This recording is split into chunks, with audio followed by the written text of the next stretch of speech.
Ladies and gentlemen, first of all, a huge thanks to all of you for making the effort to come here today to attend this public meeting for the by-election of Howden and Holton Price.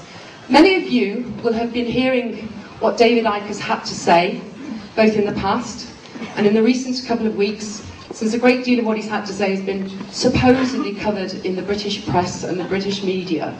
We know that that is an absolute farce. Ladies and gentlemen, today, for the first time, you're going to hear from himself exactly what he is saying. Ladies and gentlemen, please put your hands together and give a warm welcome for Mr. David Icke.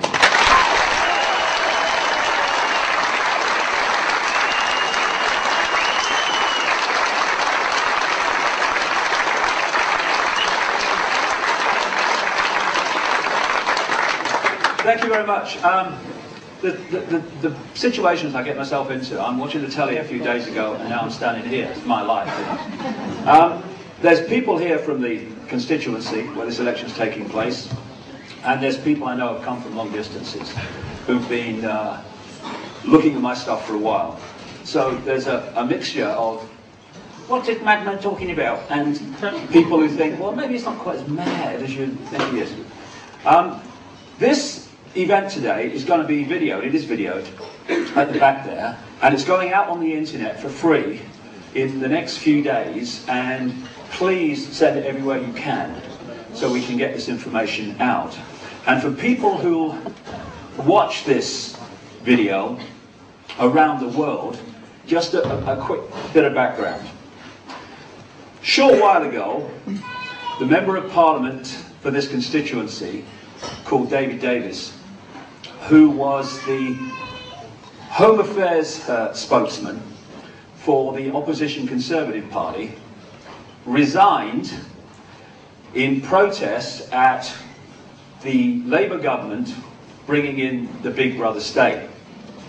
And he's standing for re-election on the issue of Big Brother. That's where I came in. I was going to leave this election alone. I never stood for election before. I never stand for election again. Because it's on the Big Brother issue, I was interested. I was going to leave it alone had the Labour Party, the government party, stood against him. But they chose not to. They said this election was a farce. Now, when you put that through the translation unit, it reads, we'll say it's a farce so we don't have to stand, because if we do stand, we'll get slaughtered because people are sick of this Big Brother state. The third party, the Liberal Democrats, chose not to stand because they said they supported the stand of David Davis.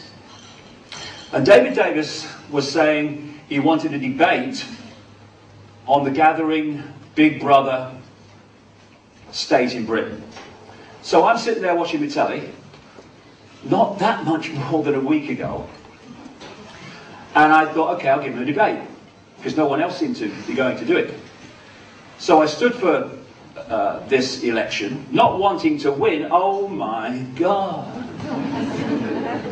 The thought of being an MP again, I'll go all of a quiver, like, you know, this whole kind of thing goes down my spine.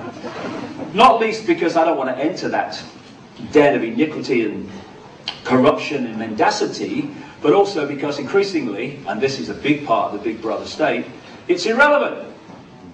75–80% of the laws now originate in this country from the European Union, and a massive chunk of the rest, they don't even get debated in Parliament. They go in through things called standing orders or devolved powers. They're just introduced. Where does this one come from? Who decided it? Thousands of laws come in every year like that. No debate. Parliament's an irrelevance. Increasingly an irrelevance. But the reason I stood was because over the last nearly 20 years, I've been investigating full-time in now 45 countries an agenda to create, no, not a Big Brother state in Britain, a global Big Brother state in which Britain is part of it. And I wanted to widen the debate in this election from it's just the Labour government, authoritarian and arrogant, bringing in the Big Brother state. If only. And I wanted to point out nearly 20 years of research in book after book after book after book of great detail, source detail, predicting, not because I'm a prophet and I'm sitting in a darkened room smoking some weed, bringing it out of the ether, from hard journalistic research, because that's what I used to be, a journalist that was edited. Now I'm a journalist that not. There's a big difference. Pointing out what the agenda was and how they were going to manipulate, what techniques they were going to use to manipulate this agenda into place. The reason enormous numbers of people worldwide are now coming to my work suddenly over the last few years is very, very simple. What is in these books is now in our daily experience. And I wanted to bring this to this debate that David Davis said he wanted, so we could look at the bigger picture of Big Brother and not just the limited view where we are focusing on the oil rag and missing the engineer. We have not had that debate because he won't have it with me. I tried to go to his public meeting with Geldof, Bob Geldof, the other day. I was turned away at the door by this man. I had a ticket booked. It was all arranged. No problem. It's a public meeting. As long as you had a ticket, I had a ticket. And then this man who, kind of, this vision appeared out of the ether, reminding me immediately of a pound of lard with a shirt on, I remember, who was obviously been consuming large amounts of E-numbers, because this man was hyper, and told me suddenly, miraculously, abracadabra, it was now a private event. 30 seconds ago it was a public. What happened there? So I couldn't get in.